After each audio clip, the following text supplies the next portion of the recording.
The new engine. I got most of the crystals out of where the coolant goes, the coolant jacket, whatever, and so that's out of there. I just sprayed a shit ton of brake clean. I've got to get out of there. I got to get the head bolts and everything. I got to get the little bits of metal from the Scotch pads that I used, and I cleaned the mating surface off, and I decided I'd clean the heads, not the heads, the cylinders, just because, makes it look newer, and it made me feel good. So I'll show you a before, and here's the after photo, and that's that. So I'm gonna be putting my oil pump thingamajig right here on, just because I don't know if this works. I don't know if it's clogged. I don't know with this. And kind of like this example with the tensioner that was on it, the timing belt tensioner, that's mine. This is off my engine. I didn't know if the other one worked or not. I didn't know if the other one would be breaking soon, so I put mine on.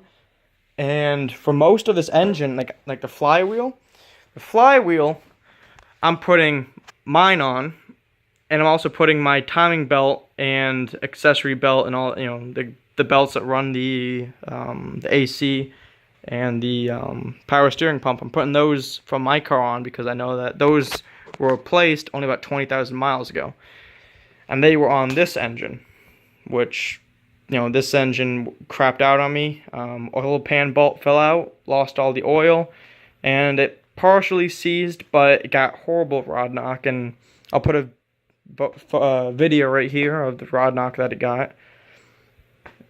So that thing's junk, but I'm taking what's good off that, like the alternator, power steering pump, the starter, because they worked on my car, so they should work on this engine.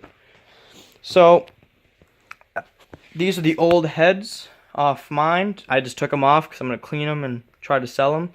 And the old oil pan that was on this is junk. It has the threading is worn out. It's just, I'm just going to put mine on it. The intake off the old one, I don't know if the wires work. I don't know if the harness is good. So I'm going to put my intake on it as well, which is right there.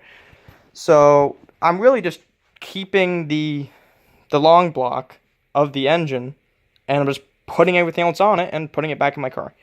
So got the head gasket rebuild kit, Felpro. Came with, I didn't know it came with silicone. That was nice of them. We got the head gaskets a little creeping in here. Where are they? Got the head gaskets creeping in there.